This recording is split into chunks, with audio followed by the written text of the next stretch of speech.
Welcome to Investment and Development. Today's topic is Challenges of Agriculture in Guatemala and Latin America. And our special guest is John Parr. He is an expert in agriculture. Welcome to our program and to Guatemala. Thank you very much. It's a pleasure to be here. John, we have seen that you have a lot of experience around the world. So tell us, what is the importance of agriculture in the economy of the countries? Well, I can't think of anything more important than agriculture. I've spent 30 years of my life dedicated to helping farmers to feed the world, to do it in a safe and sustainable way, to produce safe and affordable food. And I can't think of anything much more fundamental than that.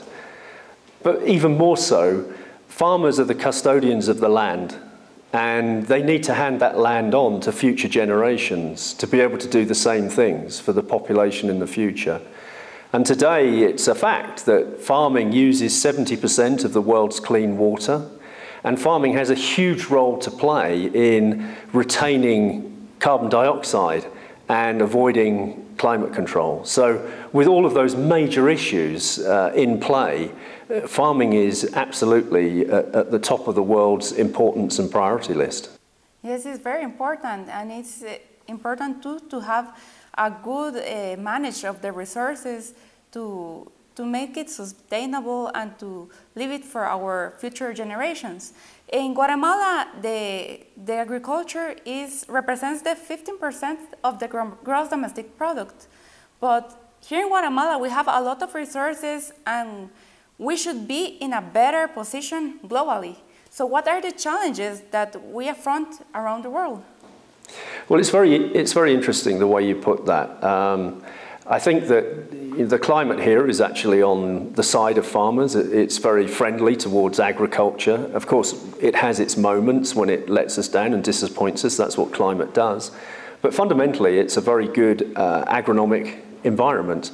So it comes down to the efficiency of farming. And the efficiency of farming is dependent on a whole series of things, but it's dependent first and foremost, in my view, on knowledge, education, and understanding. Everything really starts from that. It's all about the people and what they bring to it.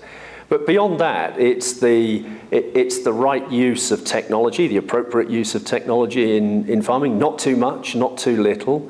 From fertilizers to chemistry to control pests, picking the right seeds, and then the agronomic practices that go into that. But of course, beyond that, there's something about the structure of the farms, the size, the scale, and there's something about the infrastructure and how farmers are encouraged. The hard infrastructure of the ability to get their produce to a market, be that internal or an export, and of course the soft infrastructure.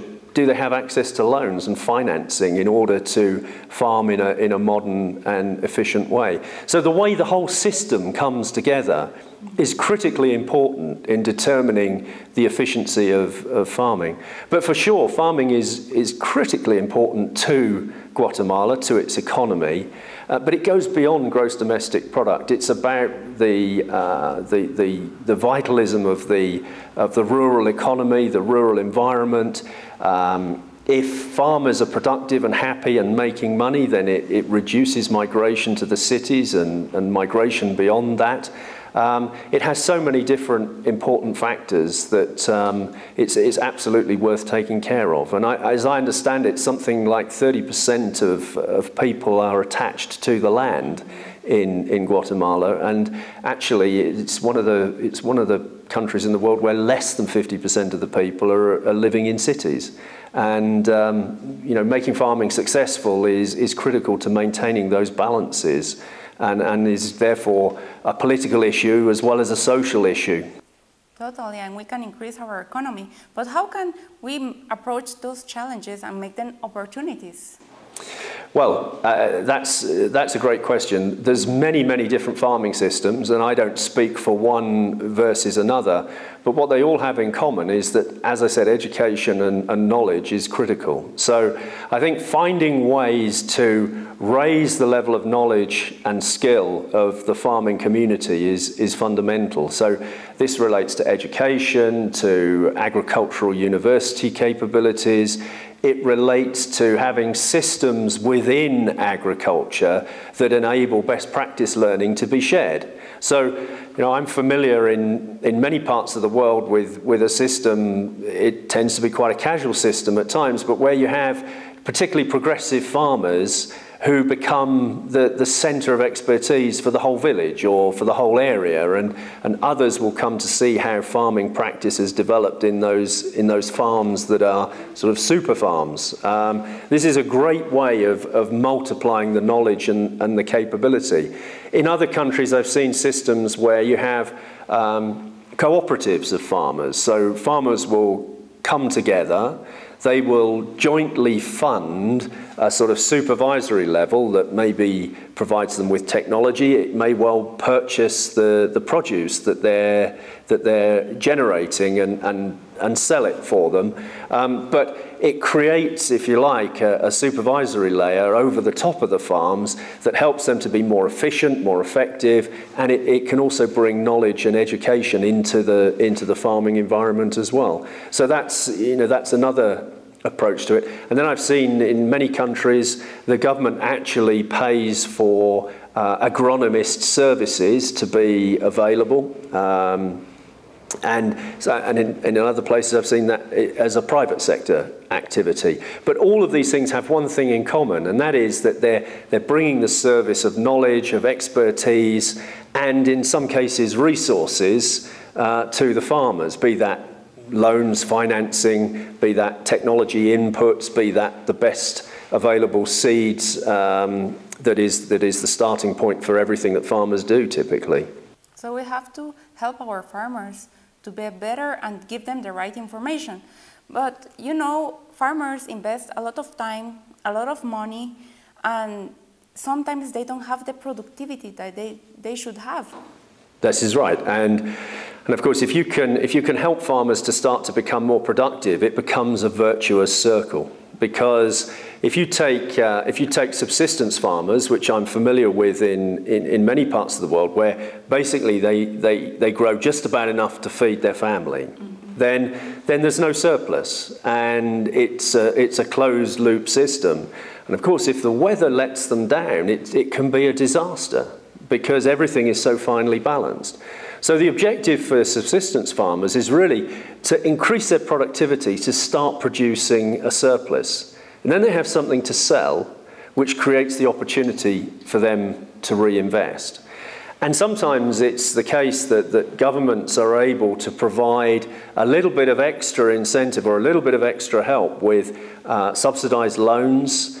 Sometimes, and this is very important as well, the key to persuading farmers to invest is to provide farm insurance. Now that may not be intuitive to everybody, but if you think of the cycle of farming and you think of the mindset of a farmer who works hard and produces no or a little surplus, then risking the additional investment when the weather may let them down is a huge decision. Because even if the additional investment brings additional yield in a normal year, what if it's not a normal year? And then that investment is lost and nothing comes back. Farm insurance, crop insurance against weather phenomena can really unlock the entrepreneurism of smallholder farmers and allow them to take that little bit of risk with some insurance cover against those catastrophic years when they can lose everything. And then you can get them into a virtuous circle. Interesting. Farm insurance should be applied here in Guatemala and in other countries. We are going to commercials and we will come back with investment and development.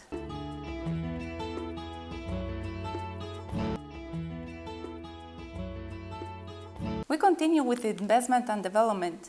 John, how we can increase our exports, and you can give us some examples around the world. Okay.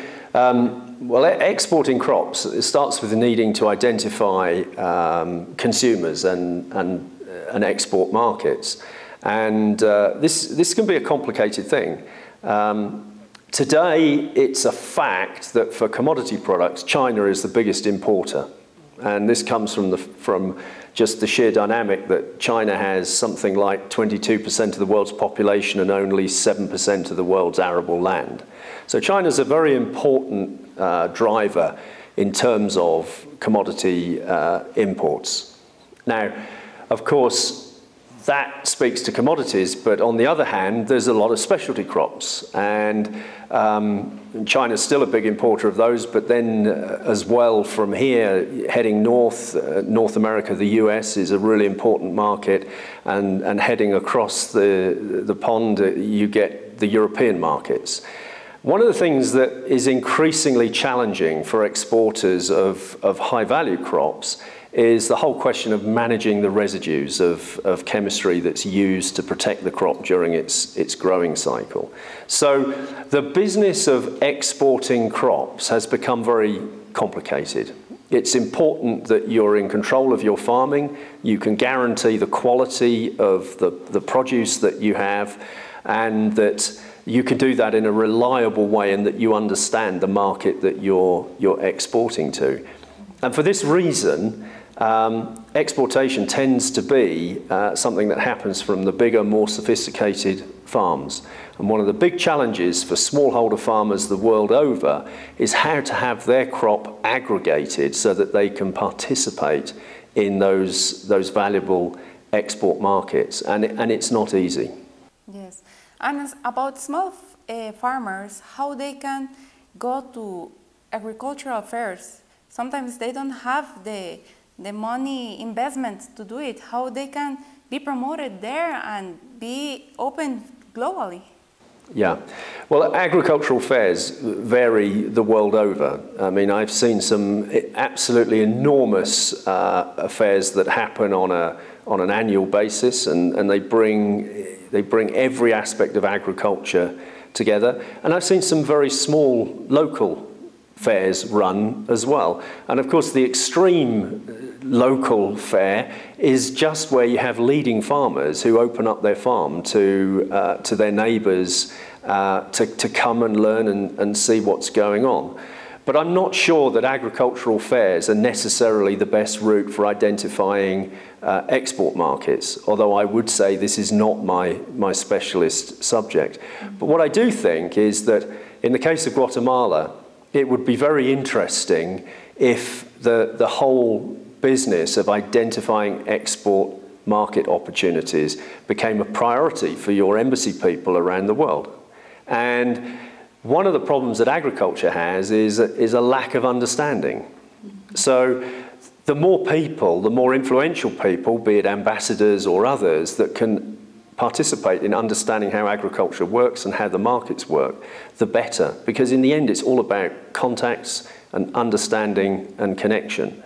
But of course, don't lose sight of one really important thing. Once you've established those soft contacts, you have to have the hard infrastructure to support that export activity. So you have to have things as basic as roads from the production areas to the ports, and then you have to have the ability to handle those things. Perhaps that's a bigger deal for larger countries, the likes of Brazil, and for commodity crops than it is for specialty crops. But even with specialty crops, they present their own challenges in terms of the speed of export, the preservation of the freshness, and so on and so forth. So again, it requires a whole system to be in place.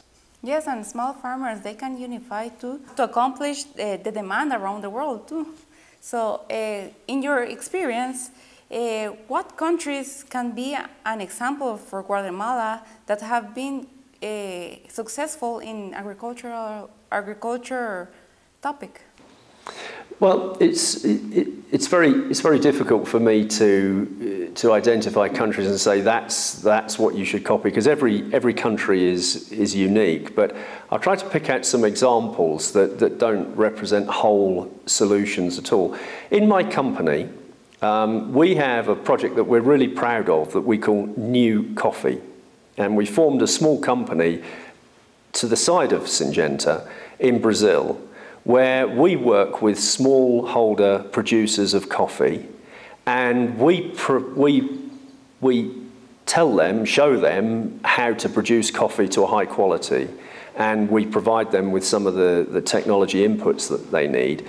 And in return for their collaboration with us, we also buy the beans from those smallholder producers. Because they're high quality, because they're grown to very strict protocols, we then export those coffee beans to roasters and to specialty coffee houses, many of them in the US. And those coffee houses are willing to pay a premium because the coffee has been grown to a high value. So everybody wins. The coffee houses get the best quality coffee, and the smallholders get a premium for their production, and they also get good productivity because they're following the protocols that we share with them. So we found this to be a highly valuable system that we were able to establish in this case. And I think that the value in it for Guatemala would be not the specific case, but to sort of break down the various different elements and see how that can apply to agriculture here. There's no doubt about it. The big challenge with any smallholder operation is aggregating the output. Now, the cocoa growers in the west of Africa have found solutions there, and some of the big chocolate making companies have participated in trying to aggregate the cocoa beans, and it involves going and collecting the cocoa beans from the smallholder farmers and taking them to the points of shipping and so on and so forth. But that's attracted quite some criticism, with farmers being seen to be exploited and intermediaries getting in the way. So I think there's as many learning points from that as to some of the pitfalls and the challenges as there are good points. But it still illustrates the importance of being able to aggregate the output from smallholder farms and concentrate that to big food processors or export markets. Now, I just want to finish by saying, Guatemala probably has things that it can teach other people as well. I mean, there's some fantastic tropical fruit production in this part of the world, which serves export markets into North America, into Europe, and has done for many, many years. So you have some of the best fruit producers in the world working across the whole of Central America, but that includes right here in Guatemala, which is not to say it can't be done better, but it's already something to build on. Really interesting. We are going to commercials, and we will come back with investment and development.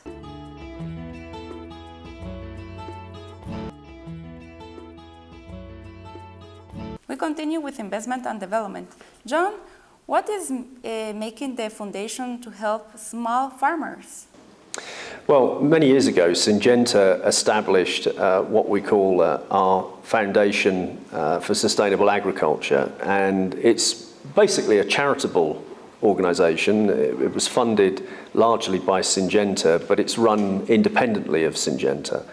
Increasingly recently, we've been looking for other people to participate in the funding of it so that we could expand it. In principle, the focus of their attention is on smallholder farmers and raising their productivity. And the Syngenta Foundation has worked extensively in Africa, Central America, and parts of Asia.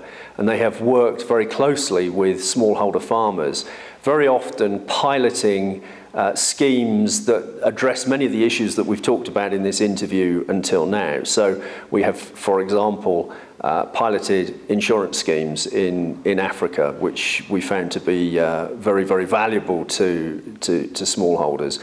We have done a lot of work in, for example, Kenya, setting up example farms, oftentimes still very low tech, not necessarily encouraging a lot of technology input, but just doing things in a pragmatic and sensible way, things that help farmers to store the grain in a way that will preserve the quality, for example, getting their planting timings right, the care of the crop during its cultivation, all of these things. And of course, some technology input and education as well. And we find that we can raise the productivity of smallholders very quickly, anything between 20 and 50%. And the model that the foundation tends to use is to work with a small group of farmers and then to invite more farmers in to see how that's been done. And what we find in smallholder communities very often is that the farmers that are chosen to work with us are so proud of what they've achieved that they become the best ambassadors for this good agronomy practice. Now, the work of the foundation continues to evolve and expand, and we're always looking for new opportunities. And recently, we've started to look at how we can help smallholder farmers in China, where there's many challenges to be addressed. But it's a great story, and typically the foundation works with farmers that are probably below the level of sophistication where they would be customers of mainstream Syngenta. And it's a very worthwhile thing to be doing. Do you know there's 450 million smallholder farmers in the world, estimated, and more than half the world's food production comes from those guys. They're absolutely critical to the long-term food production system globally. And my belief is they will also be important to preserving water quality and preserving the climate from climate change and so on and so forth. So they're a really important group of people on this planet. Really interesting, and we congratulate you for helping them to be more competitive. Now, what actions should be done to combat climate change? Climate change is probably the issue of our time. In my opinion. Of course, opinions vary, but to me, the rate at which the world's atmosphere is increasing in temperature is quite frightening. The consequences of that, scientists say they can predict it. I think we all know that the consequences of that are likely to be challenging, and they will be challenging for agriculture because as climate becomes more erratic, we see more extreme weather events. As climate shifts and changes, then the practices of tens or hundreds of years will become very quickly outdated, and farmers will need to become more responsive. So the farm system, the seeds, the varieties, the hybrids that are used, the protocols for fertilization, for crop protection systems will all need to adapt with the climate as well. Now, in terms of the cause and effect, agriculture, as I mentioned earlier, plays a huge part in the potential solution to climate change. I think it's pretty much an established and accepted fact that the release of carbon into the atmosphere creates a greenhouse effect and raises the temperature of the Earth. And one of the best ways of keeping carbon locked up in the system is in the soil. And one of the ways to release carbon into the atmosphere is to plough soil. So farmers developing and adopting techniques of minimum or no tillage can be a huge contributor to locking up carbon in the soil. By the way, that also can contribute to the soil health. The more organic material you can keep trapped in the soil, then the better the moisture retention, the more fertile the soil, and so on and so forth. So there's a whole area here that can be entirely positive for biodiversity, for the fertility of the land, productivity, and indeed for helping to prevent climate change from accelerating and eventually hopefully bring it to some sort of stability. So for me, farming is absolutely a key. Beyond the land, and perhaps not my area of expertise, the whole question of animal husbandry and the way we produce meat is something else that needs to be looked at very, very closely. And perhaps, dare I say this, that we need as a world population to think about our consumption, the amount we waste, the amount of meat that we eat, the kinds of meat that we eat. All of these things, I think, are going to have to be factored into this equation if we're to take back control of the environment and climate change. But one thing I would say is that productive agriculture is a friend of preventing climate change, because the less land we need to put into production, the less carbon is released. The more productive the land that we have in production, then the less forest we need to take down to farm. So all of these things need to be considered in the equation. And my personal belief is that modern agriculture, performed responsibly, can be a very big part of the solution to what I consider to be the world's #1 global challenge. Totally, and these actions will help to make our world better. So in your experience, what is the path that the agricultural sector is taking in the 21st century? Well, I think the big trend, the exciting trend that I see at the moment is digitization. And the increasing capability to collect data and to process it is going to transform farming again. We will still see farmers on the land, but their ability to understand the soil, the combination of all of the different inputs that they make, the seed, the climate, this will transform as our processing capacity increases. And already digitization and analytics can be the friend of agronomists. And in due course, these analytical capabilities will for sure make things possible that weren't possible in the past. I mean, ultimately, we should be able to optimize farming per square meter, not per field or per farm. And digitization is literally going to transform the way we farm globally. Thank you, John, for sharing your experience, and for telling us all your information that you have gathered around the world. Thank you for your interview. It's been a pleasure. Thank you very much. And you, my friends, we have gathered to the final segment. Thank you for being with us. Cuando pienso en mi Guatemala, el más bello paraíso, tan grande en historia.